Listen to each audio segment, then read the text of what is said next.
Hey guys, what is up? It's Dusty here, and welcome back to another crypto video. And straight at the bat, Sir Rob Art just posted something that I really want you guys to think about. XRP has around 3 million wallets. The SEC allowed that many wallets to be opened before saying it's a security. So, they're terrible at their job. Fire everyone and hire someone who will protect these 3 million wallets. So, this comes down to the point of who is to blame and when are you protecting investors. Currently, in the Ripple v. SEC lawsuit, the XRP holders are trying to intervene as they think they've been wronged, yet the SEC still seems to claim that Ripple is sort of a fraud, but not really accusing them of fraud, and that they should have oversight, even though the CFTC says they shouldn't. Ripple says it's not clear, the SEC is clear, and that loop kind of goes on forward and forward and forward. But one thing you guys should think about for yourselves is, if the SEC was doing such a good job going after 75 cases and whatnot, isn't there something to be said about the fact that this is a case that goes from 2013 to now? And in the midst, Ripple has had multiple interactions with the SEC and other governmental bodies like FinCEN. Isn't it kind of interesting then that they are only now reacting? At least to me it is, alright? So let me know your opinion about that in the comment section down below. Is that curious? Yes or no?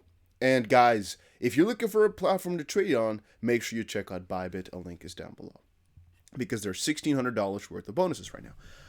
Is Ripple's XRP getting ready for a leg higher? Lawsuit developments support. So, I will tell you guys every single time that I firmly believe if Ripple wins this lawsuit, the price is going to be doing some really crazy stuff. And from that perspective, I've also explained that I think right now it's being manipulated, and once the lawsuit comes to a conclusion, it'll also be a manipulated wave of potentially price suppression or potentially a certain pump nobody could have expected in a really strange fashion. Some lawyers have already anticipated too that there'll be a lot of insider trading, which, I mean, you can't keep a settlement like this behind closed doors all the way, and all I'm telling you guys is the price ultimately, in most of our opinions, will go up. By the way, if you're wondering what the background noise is, I think it's a plane. If you live in the Netherlands here, in more, busier areas like Amsterdam, you're going to hear planes, all right? You're going to hear them, and they're loud because it's deep sound. And by the way, guys, my jaw from this operation of the wisdom teeth, it got me messed up, all right? This jaw did me dirty, extremely dirty this time, and so you wouldn't want to see me. You wouldn't want to see this beautiful face today because it has a really big jaw. All right. Moving on, though, because yes, we think there's going to be legs higher every single time. Short term, we do not really know, nor can anybody else tell you that they know. It's an impossible game, but medium term here, things look good. Over the next couple of months, a lot of clarity will be fixed, and even though clarity initially is kind of annoying, ultimately it is beautiful. But, key point, since the CFTC, which basically handles the commodities, right, has now explained, hey, SEC, we don't think you have jurisdiction over this, it's all just bullish for Ripple. It's all just looking extremely, extremely good, and I'm excited for the battle. Now, even though I'm excited for the battle, something I'm not excited for is shitcoins, and I'm saying that deliberately that way because, oh man, have a lot of crappy coins been coming out over the last couple of days that have been associated with XRP.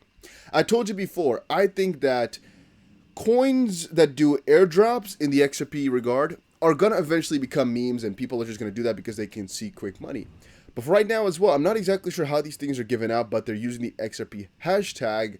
It's just a bad thing, all right? I'm not liking it at all. And every single coin that is not XRP, that has to do with XRP, I don't really like too much, except for, I guess, Flare, which is okay, and a couple of the airdrops which I've discussed on the channel are okay. But if there's any other airdrop coming, check the channel first to see if I'm on board, because most of them I'm not going to be, as I think a lot of them are just plain stupid. It's just a money grab, and it's not really that juicy, but you'll most likely hear more from it as it comes to a conclusion or comes to a point where I need to talk about it.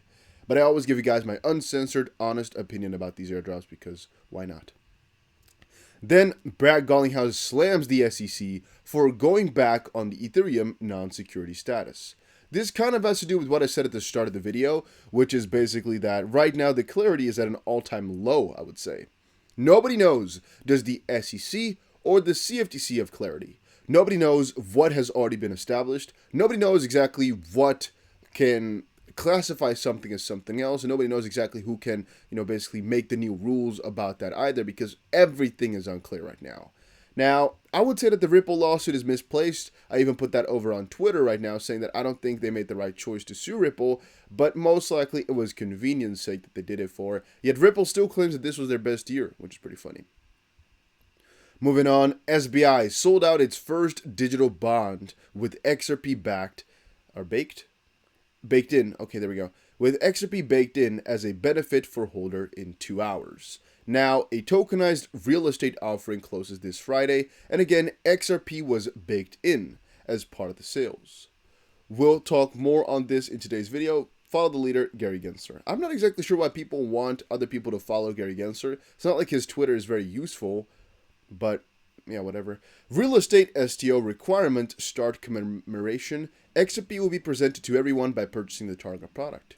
I guess that's pretty cool, right? We can't say anything negative about that. That's use case. That's cool.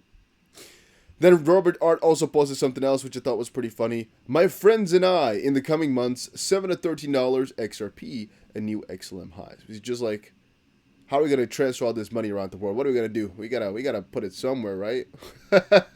You want to travel it so much, you have to plaque it onto your body. I think that was pretty funny.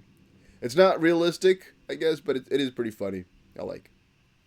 Then, the Light XP Community blockchain. This is the Fiji Financial Inclusion Global Initiative. Security aspects of distributed ledger technologies. Let's quickly check it all out.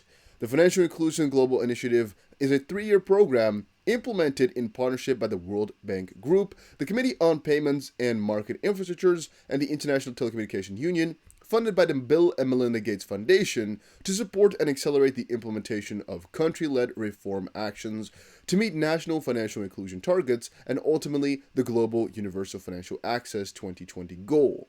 Fiji funds national implementations in 3 countries, China, Egypt, and Mexico, supports working groups to tackle 3 sets of outstanding challenges for reaching universal financial access: the Electronic Payment Acceptance Working Group, the Digital ID for Financial Services Working Group, and the Security, the Infrastructure, and Trust Working Group, and hosts 3 annual symposia, blah, blah, blah, blah. In this list, indicative uses of DLT in developing countries, Table 3, it basically has here as product type, interbank transfers for Philippines and the ASEAN countries as an example. Implementation partner as an example throughout this project could be Ripple and Consensus. Pretty cool. Right there, wait a minute. I actually see it down here, another one. I see. Oh, okay, guys. I hope the video didn't actually stutter too many times here. Hopefully I didn't miss too much stuff, because I see now that the video was stuck. What I was saying is, you can actually see at the bottom here, Ripple's mentioned another time, for Philippines, Ghana, Kenya, Morocco, Nigeria, Senegal, and Philippines.